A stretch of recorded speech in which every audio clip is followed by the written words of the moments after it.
I'll start with the garage at 1585 Westlake because that is something you were interested in. It looks like they've been doing some exterior repairs there. There is a two-car extra high roll-up door because there's the pedestrian door and it's quite a bit higher than the pedestrian door. Then when you walk in, there is a car lift in here which comes with the property, and it's got a vaulted ceiling. It's got a heck of a hook on that ceiling. My impression walking in here is that it could be converted into living quarters fairly simply, in part because they've already got plumbing and power out here. So there is some built-in storage. The windows are, they're double pane, or they look like they're 1990s. They're not particularly as insulated against the weather as other more modern windows that would be like vinyl clad. So I'm looking at these, I'm seeing a lot of spots on them. Can't tell whether the windows are losing their insulation or whether it's just scratches on them. There's like a fogginess on some of the panes. Then there's a half bath in here, which is not at all unusual in a shop garage like this where someone's spending a lot of time and they don't necessarily want to go in every time they want to use the house. They can just use the bathroom out here. The floor is a finished concrete. It's painted. And I can't tell. I guess it's a manual roll-up. I thought it might have a motorized. Well, maybe it is a motorized. Yep, it is motorized. There we go, reversing switch.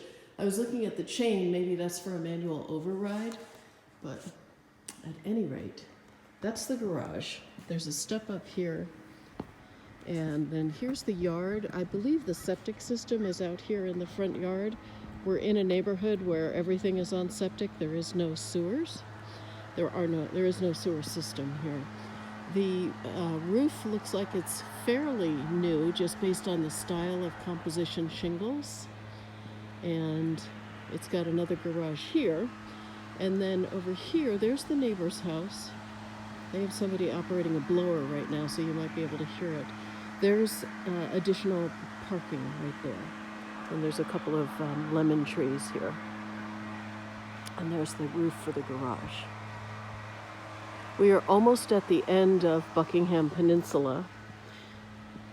I did hear from the agent that there had been an addition made to the house that was done with permits. The tax records were never updated, so it's actually more than 2,200 square feet.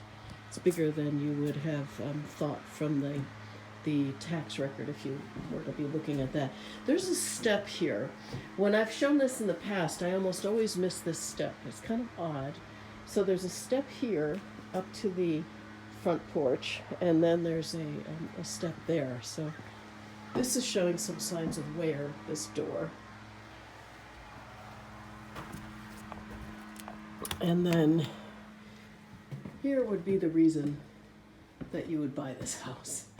And that is the lake view. You walk in and there's an immediate panorama of the lake. Today is an exceptionally gorgeous day just because we just had a goodly amount of wind clearing everything out. We had some rain, had a half-inch of rain. This is Mount Konocti over here. That is classified as an active volcano. It's been 20,000 years since it erupted. And here is the backyard. So there's a deck here. It runs the full length of the house. And this is something I can't figure out. You come over here and there's a fence here, but there's steps here.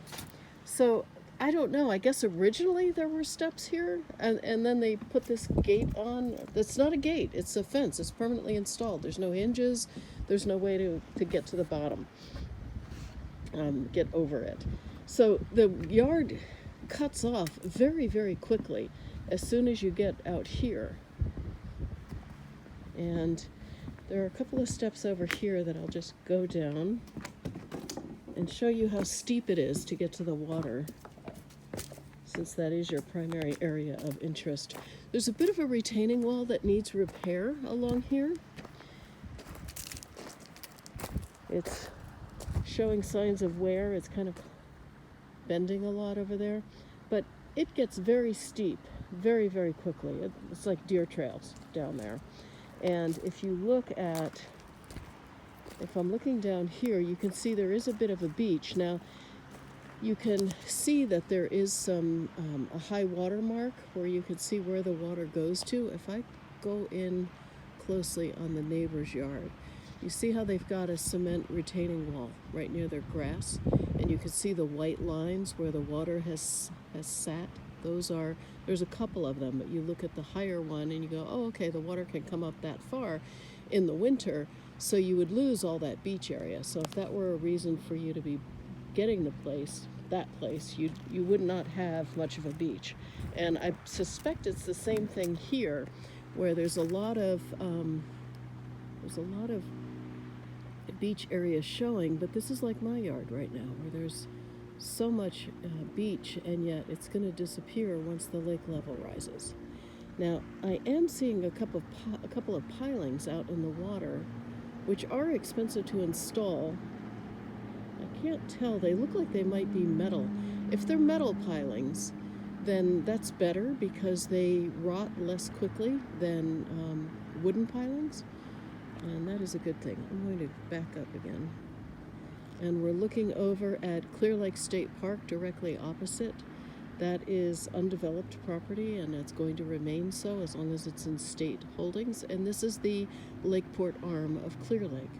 Now, that dock there belongs to a couple of houses over, I think. I don't think that's the next door neighbor's dock.